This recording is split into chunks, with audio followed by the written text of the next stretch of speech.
Il-Malti jgħid li għal kull għadma hawn mit-kelb, iżda l-istudenti li jgradwaw mid-Dipartiment tal-Farmaċija fil-qasam tat-Teknoloġija Farmaceutika illum il-ġurnata għandu 4 opportunità xogħol fejn imur jaħdem. Tant li mal-lejn żat-toga jista' jilbes il-ġagaga u jmur jaħdem mill-ewwel fil-laboratorju. Marcel Attard, lettur fid-Dipartiment tal-Farmaċija fl-Università ta' Malta, qalet li l-industrija mhux qiegħda ssib biżżejjed ħaddiema kwalifikati biex jaħtfu l-opportunità xogħol li qed joffri s-suq tax-xogħol f'pajjiżna. Spjegat li wieħed mill-korsijiet li joffri d-Dipartiment huwa dak ta' baċellerat fit-teknoloġija farmaceutika. Kors ta' 3 snin li fih fost oħrajn jistgħu jaħdmu bħala speċjalisti fil-laboratorji. Main responsibilities huma ġo laboratorju, però mhux biss.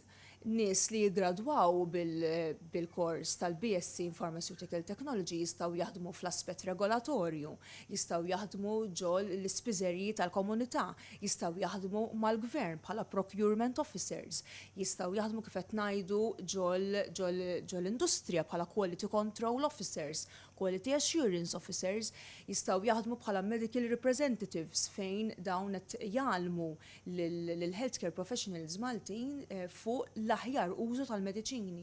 Ġifieri ir-ruoli diversi tal-pharmaceutical technologist ma jispiċċa qatt. Kumpaniji ewlenin tal-farmaceutika f'pajjiżna kabru l-operat tagħhom f'pajjiżna, filwaqt li kien hemm kumpaniji ġodda li investew f'pajjiżna. Fi kliem Marcel Attard dan ħoloq sfidi ġodda. Bl-industrija da tisħaq mad-Dipartiment tal-Farmaċija li għandha bżonn ħafna persuni gradwati li jaħdmu fil-qasam għax għandha problema li mhux issib nies biżżejjed biex jaħdmu fil-qasam tal-farmaċija u x-xjenza. Kellna domanda kbira mill-industrija farmaceutika. Ġifieri dawn l-stakeholders tagħna ġew speċifikament qalulna għandna bżonn dawn in-nies, ħarġu il dawn in-nies biex jispeċjalizzaw fil-qasam tal-pharmaceutical technology għaliex id-domanda kbira li hawn mill-industrija farmaceutika f'Malta dawn il-jobs, l-opportunitajiet ta' xogħol li hawn għal dawn in-nies huwa kbir u għal daqstant għandna bżonn il-manpower għandna bżonn inħarġu lil dawn in-nies.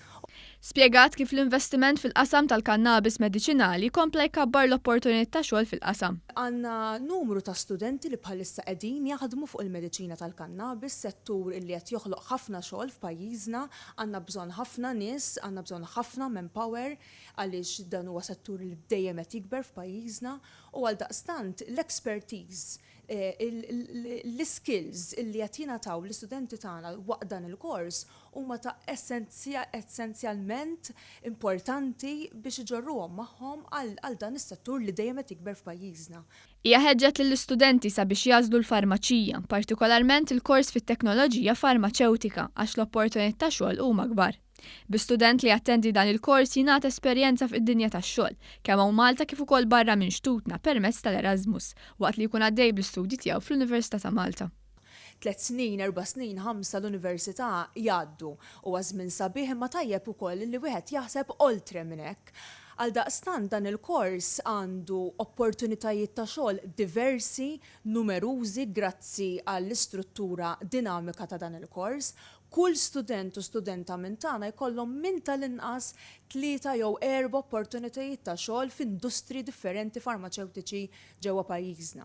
Il-ġimgħa li ġej ser issir Open Day fid-Dipartiment tal-Farmaċija sabiex studenti interessati li mirħu f'dan il-qasam jingħataw aktar tarif dwar il-korsijiet li joffri d-Dipartiment.